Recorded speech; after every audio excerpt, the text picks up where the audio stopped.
injuries, guys. Armstead will be out. Mooney will be questionable. Huff will be questionable. Go ahead.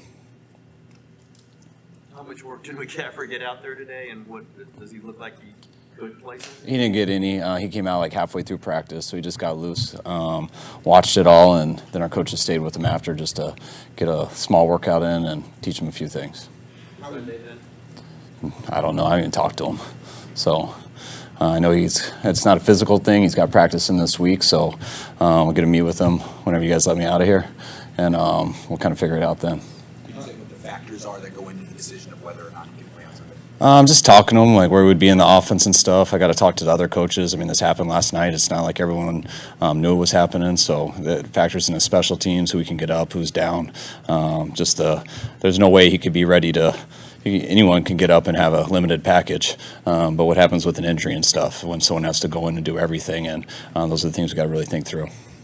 What excites you the most about the dynamic he adds to your offense? I don't think there's anything he can't do. Just whether it's in the pass game, the run game, blocking. I think he's a very talented player, and just watching how he plays, he's a very smart player. He always gets to the right hole. It's very smooth, and he's seen that at every level he's played in.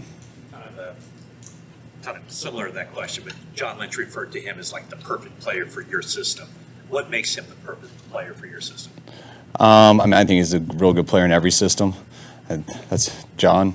I think there's a lot. Any really good player is a perfect player for our system. But I do think. He's a very good runner, so he's going to be good in everything. He also has very good hands. He also has separation ability in the pass game. And I also think he's a guy just mentally who can handle a lot. So the more guys can handle, the more you put on them. We've talked in the past about how what the Rams have done has kind of buoyed your confidence in making similar moves to this, and then also trying to keep guys from them. How much did that play into this? And I know it's not the reason, but is it a reason? It's definitely a bonus. I think everybody would love the opportunity to have a player like Christian. And so I think everyone looks into it, but it's also nice to keep a good player away from a team that we have to compete with year in and year out. So that definitely helps. I think it's not just the Rams, but watching a number of teams over the years since we've been here, just make trades and stuff, and some work, some don't.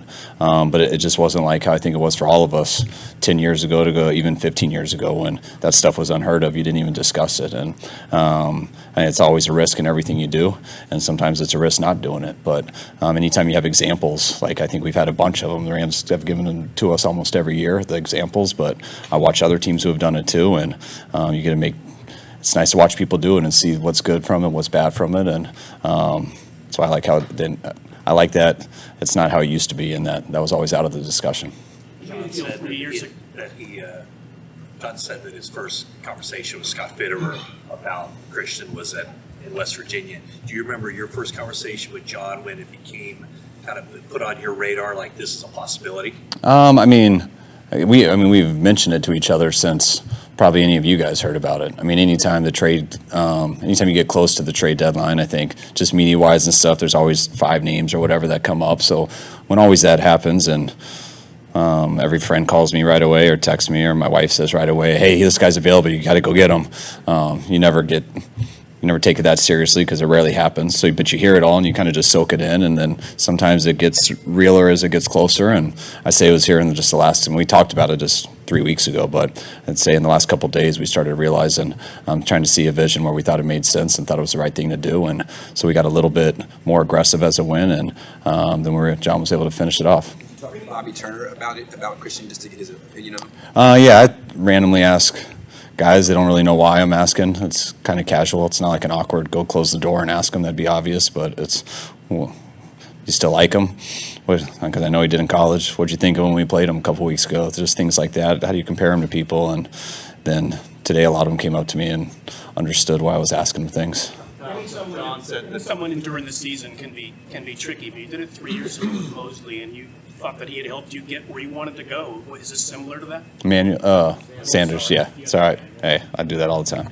I think, it all depends on the player. Emmanuel came in and like we hoped, like he looked on tape. I mean, he was talented, but he was such a pro in terms of he picked things up fast. If you've played in this league, you can relate to almost everything wherever you go. You got to figure out what people call it. Then you got to understand, like, even though it might be the same play, we call it something different. Do they view it a different way? Or they coach it in a different way? Those are the things you got to figure out. And Emmanuel is awesome. He figured it out in a week, and then helped a lot of the other young guys figure it out better who had been here for a while. And I think Christian will be very similar in that way. You mentioned that you don't do this deal unless you have faith in your roster.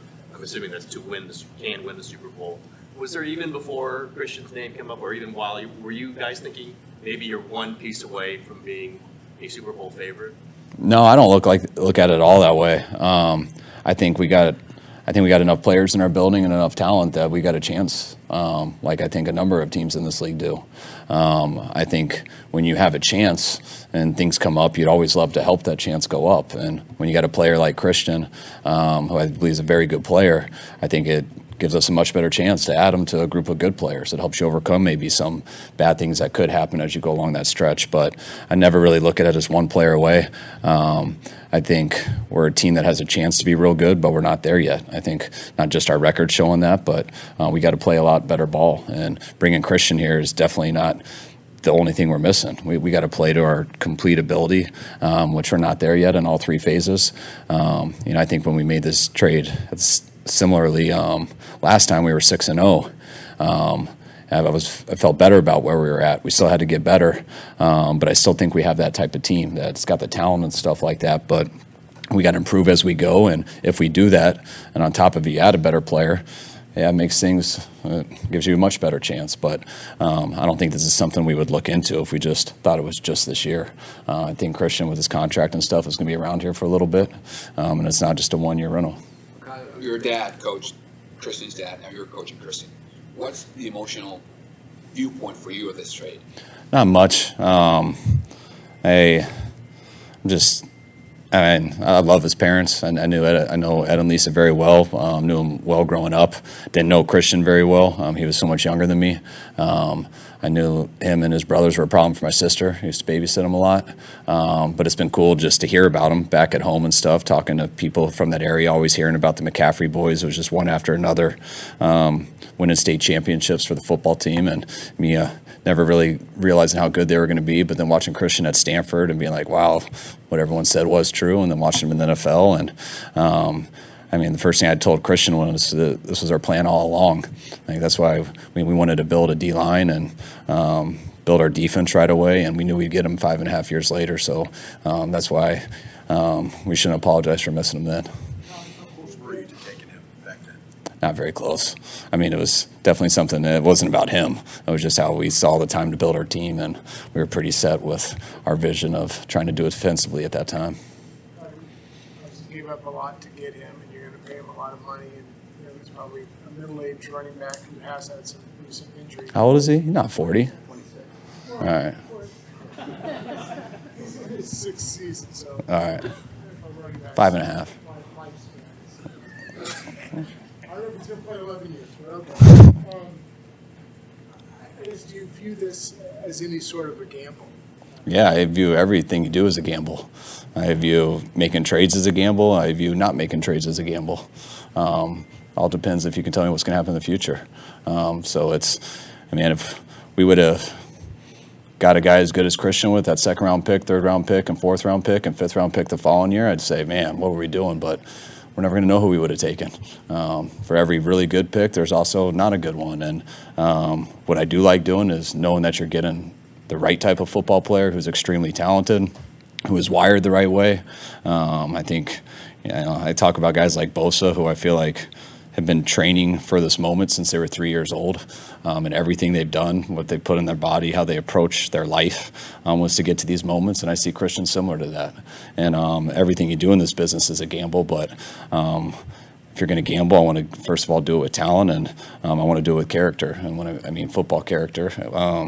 And I see that very strong with this guy. John mentioned in the locker room there was a little extra jolt when Christian walked in the locker room. Did you feel a little extra excitement or juice today on the practice? Yeah, it was cool. Just all the guys hitting me up last night when they saw it. So I know our team was real pumped about it. I know our defense just having to go against him. They knew he was good on tape, and then that was what I heard about from them the most after they played him, that he was much harder to tackle in person too. And just how pumped the offensive guys were hitting me up last night. So I think our team is excited about it. But I mean, like I told our team today, that this isn't this is all we need. We need the guys in our room to get as good as they can, and to be hard on themselves every single day, because we got to win some games. And if we do, I know we got a guy that's come here who can really help us. Your history with the McCaffrey family and just your I guess him being a known quantity make him even more attractive to what you know he could do to the locker room and just on the field. Yeah, I think it's always, I mean, it's always a gamble and stuff. But you definitely got to be sure about the talent, but then you never know about the person, and it's very hard to really know a person. So you got to go with all that stuff and just knowing his family, knowing a lot of people who've been around him a bunch, whether it's growing up. Whether it's people who are with him at Stanford, people who I've coached with who were with him in Carolina, former players. There's not one person I talk to who doesn't say the same thing. And that's also the way that it just looks from afar, just watching on your own. So I think all that stuff helps you a lot when you're trying to make tough decisions.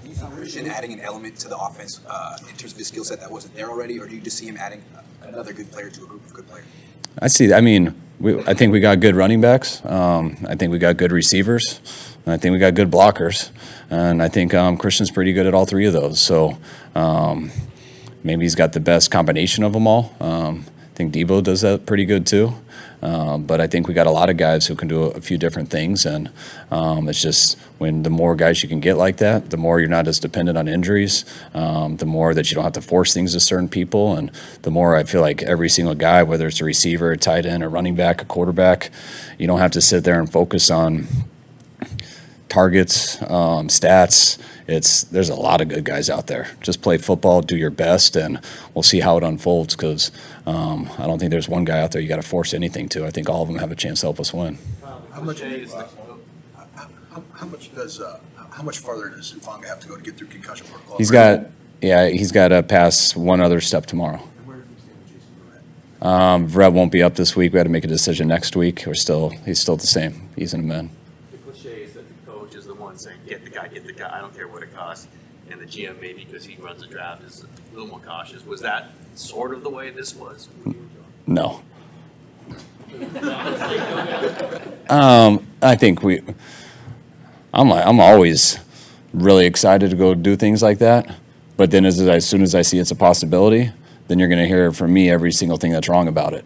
And then that's just my process on things. So I always try to hit both sides with it, and you try to hash it out. And because it is exciting, it's real exciting, but just like Branch let me know, there's gambles and everything. And so that's why I know how this league works, and I'm not at all that way as a coach. I am at times, but I always try to balance it out and make sure when you end up doing it, it's not the thing that just excites you or excites fans. It's the thing that you believe in now and you believe in later. And I know I feel that way. All right, guys, thanks.